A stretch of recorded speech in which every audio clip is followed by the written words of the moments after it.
ಎಲ್ಲರಿಗೂ ನಮಸ್ಕಾರ. ನಾನು ರಾಜೇಶ್ವರಿ. ರಾಜಿ ಅಡುಗೆ ಚಾನಲ್ಗೆ ನಿಮ್ಮೆಲ್ಲರಿಗೂ ಸ್ವಾಗತ. ಇವತ್ತಿನ ವಿಡಿಯೋನಲ್ಲಿ ಸೋರೆಕಾಯಿ ಹಾಗೆ ಕಡಲೆಕಾಳನ್ನು ಬಳಸಿ ತುಂಬಾ ರುಚಿಯಾಗಿರೋ ಗ್ರೇವಿ ಹೇಗೆ ಮಾಡೋದು ಅಂತ ನೋಡೋಣ. ಈ ಗ್ರೇವಿ ಅಂತೂ ಅನ್ನಕ್ಕಾಗಲಿ, ಚಪಾತಿಗಾಗಲಿ, ಪೂರಿಗಾಗಲಿ, ದೋಸೆಗಾಗಲಿ ಯಾವುದಕ್ಕಾದರೂ ತುಂಬ ಒಳ್ಳೆ ಕಾಂಬಿನೇಷನ್ ಅಂತಲೇ ಹೇಳ್ಬೋದು. ಬನ್ನಿ ಈಗ ಹೇಗೆ ಮಾಡೋದು ಅಂತ ನೋಡೋಣ. ಮೊದಲಿಗೆ ನಾನಿಲ್ಲಿ ಬಿಸಿಯಾಗಿರೋ ಕಡಾಯಿಗೆ 1.5 ಟೇಬಲ್ ಸ್ಪೂನಷ್ಟು ಎಣ್ಣೆನ ಸೇರಿಸಿ 2 ಮೀಡಿಯಂ ಸೈಜ್ ಈರುಳ್ಳಿಯನ್ನು ಕಟ್ ಮಾಡಿ ಸೇರಿಸ್ಕೊಳ್ತಾ ಇದ್ದೀನಿ. ನಂತರ 2 ಗಡ್ಡೆ ಬೆಳ್ಳುಳ್ಳಿ, 2 ಇಂಚು ಶುಂಠಿ, 4 ಹಸಿಮೆಣಸಿನ್ಕಾಯಿ, 3 ಒಣಮೆಣಸಿನ್ಕಾಯಿ, 4 ಲವಂಗ, 1.5 ಇಂಚು ಚಕ್ಕೆಯನ್ನು ಸೇರಿಸಿ 2 ನಿಮಿಷ ಫ್ರೈ ಮಾಡ್ಕೊಳ್ಳೋಣ. ಖಾರ ಜಾಸ್ತಿ ಇಷ್ಟಪಡೋರು ನಿಮ್ಮ ರುಚಿಗೆ ತಕ್ಕಂತೆ ಹಸಿಮೆಣಸಿನ್ಕಾಯಿ ಅಥವಾ ಒಣಮೆಣಸಿನ್ಕಾಯಿನ ಸೇರಿಸ್ಕೋಬಹುದು. ಈಗ ಸ್ವಲ್ಪ ಪುದೀನ, 1 ಕೈ ಹಿಡಿಯಷ್ಟು ಕೊತ್ತಂಬರಿ, ಸ್ವಲ್ಪ ಕರಿಬೇವನ್ನು ಸೇರಿಸಿ 2 ನಿಮಿಷ ಮತ್ತೆ ಫ್ರೈ ಮಾಡ್ಕೊಳ್ಳೋಣ.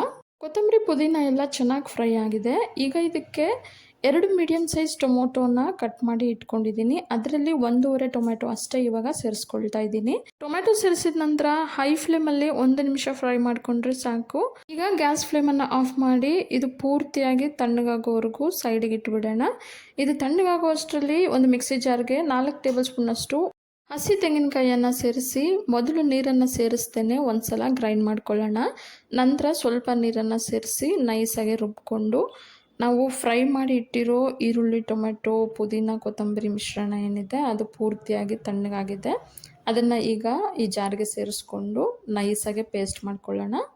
ಈಗ ಒಂದು ಕುಕ್ಕರ್ಗೆ 2 ಟೇಬಲ್ ಸ್ಪೂನಷ್ಟು ಎಣ್ಣೆನ ಸೇರಿಸಿ ಎಣ್ಣೆ ಬಿಸಿ ಆದ ನಂತರ ಅರ್ಧ ಟೀ ಸ್ಪೂನಷ್ಟು ಸಾಸಿವೆ, ಅರ್ಧ ಟೀ ಸ್ಪೂನಷ್ಟು ಜೀರಿಗೆ, ಸ್ವಲ್ಪ ಕರಿಬೇವು, ಒಂದು ಸಣ್ಣ ಈರುಳ್ಳಿಯನ್ನು ಸಣ್ಣಕ್ಕೆ ಹೆಚ್ಚಿ ಸೇರಿಸ್ಕೊಂಡಿದ್ದೀನಿ. ಈಗ ಈರುಳ್ಳಿಯನ್ನು 1 ನಿಮಿಷ ಹೈ ಫ್ಲೇಮಲ್ಲೇ ಫ್ರೈ ಮಾಡ್ಕೊಳ್ಳೋಣ. ಈಗ ಇದಕ್ಕೆ 8 ಗಂಟೆಗಳ ಕಾಲ ನೆನೆಸಿಟ್ಟಂತಹ 1 ಕಪ್ಪಷ್ಟು ಕಡಲೆಕಾಳನ್ನು ಸೇರಿಸ್ಕೊಳ್ತಾ ಇದ್ದೀನಿ. ಕಡಲೆಕಾಳನ್ನು ಸೇರಿಸಿ ಮೀಡಿಯಂ ಫ್ಲೇಮಲ್ಲೇ ಸ್ವಲ್ಪ ಫ್ರೈ ಮಾಡ್ಕೊಳ್ಳೋಣ. ನಾನಿವತ್ತು ಬ್ರೇಕ್ಫಾಸ್ಟಿಗೆ ಅಂತಲೇ ದೋಸೆ ಜೊತೆಗೆ ಕಾಂಬಿನೇಷನ್ ಆಗಿ ಈ ಗ್ರೇವಿಯನ್ನು ಮಾಡ್ತಾ ಇದ್ದೀನಿ. ಹಾಗಾಗಿ ನಾನು ರಾತ್ರಿಯೇ ಕಡಲೆಕಾಳನ್ನು ನೆನೆಸಿ ಇಟ್ಟಿದ್ದೆ.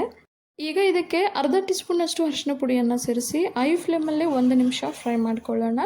1 ನಿಮಿಷದ ನಂತರ ಒಂದು ಪಲಾವ್ ಎಲೆ ರುಬ್ಬಿ ಇಟ್ಕೊಂಡಿದ್ದಂತಹ ಮಸಾಲಾನ ಈಗ ಸೇರಿಸ್ಕೊಳ್ಳೋಣ. ಮಸಾಲಾನ ಸೇರಿಸಿದ ನಂತರ ಹೈ ಫ್ಲೇಮಲ್ಲಿ 1 ನಿಮಿಷ ಫ್ರೈ ಮಾಡ್ಕೊಳ್ಳೋಣ.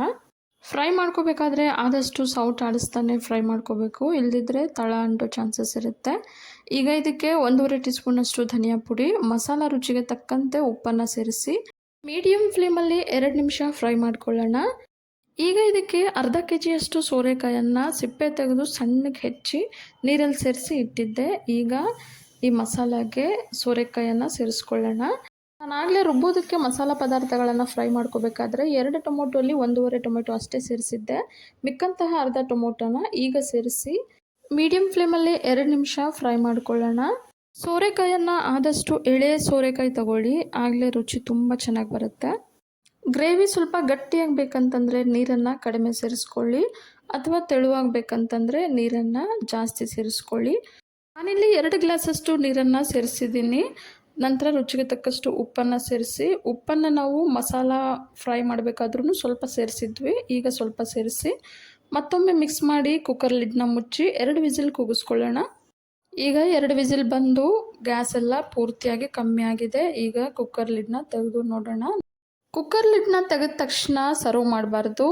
ಇದನ್ನು ಗ್ಯಾಸ್ ಮೇಲಿಟ್ಟು ಮತ್ತೆ 2 ನಿಮಿಷ ಹೈ ಫ್ಲೇಮಲ್ಲೇ ಚೆನ್ನಾಗಿ ಕುದಿಸ್ಕೋಬೇಕು. ಆಗಲೇ ಗ್ರೇವಿ ಥಿಕ್ನೆಸ್ ಪರ್ಫೆಕ್ಟಾಗಿ ಬರುತ್ತೆ. ಯಾವಾಗಲೂ ಅಷ್ಟೇ ಕುಕ್ಕರ್ ತೆಗೆದಿದ ತಕ್ಷಣ ಸಾಂಬಾರಾಗಲಿ ಅಥವಾ ಗ್ರೇವಿ ಆಗಲಿ ಸರ್ವ್ ಮಾಡಬಾರ್ದು. ಕುಕ್ಕರ್ ಲಿಡ್ನ ತೆಗೆದು 2 ನಿಮಿಷ ಚೆನ್ನಾಗಿ ಕುದಿಸಿದ ನಂತರನೇ ಸರ್ವ್ ಮಾಡಬೇಕು. ಇವತ್ತಿನ ರುಚಿಯಾದ ಸೋರೆಕಾಯಿ ಗ್ರೇವಿ ಸರ್ವ್ ಮಾಡೋದಕ್ಕೆ ರೆಡಿಯಾಗಿದೆ.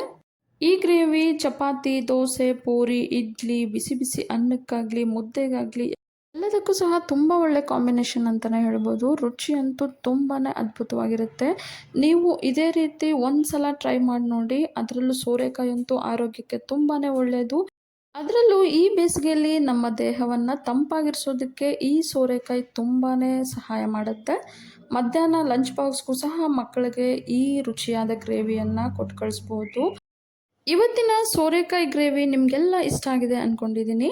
ಇಷ್ಟ ಆಗಿದ್ದರೆ ಈಗಲೇ ಒಂದು ಲೈಕ್ ಮಾಡಿ, ಹಾಗೆ ನಿಮ್ಮ ಫ್ಯಾಮಿಲಿ ಆ್ಯಂಡ್ ಫ್ರೆಂಡ್ಸ್ ಜೊತೆ ಶೇರ್ ಮಾಡಿ. ಮತ್ತಷ್ಟು ಸುಲಭ ಹಾಗೂ ರುಚಿಯಾದ ರೆಸಿಪಿಗಳಿಗೋಸ್ಕರ ರಾಜಿ ಅಡುಗೆನ ಸಬ್ಸ್ಕ್ರೈಬ್ ಆಗೋದನ್ನು ಮರಿಬೇಡಿ. ಮತ್ತೊಂದು ಸುಲಭ ಹಾಗೂ ರುಚಿಯಾದ ರೆಸಿಪಿಯೊಂದಿಗೆ ಮುಂದಿನ ವಿಡಿಯೋದಲ್ಲಿ ಸಿಗೋಣ. ಧನ್ಯವಾದಗಳು.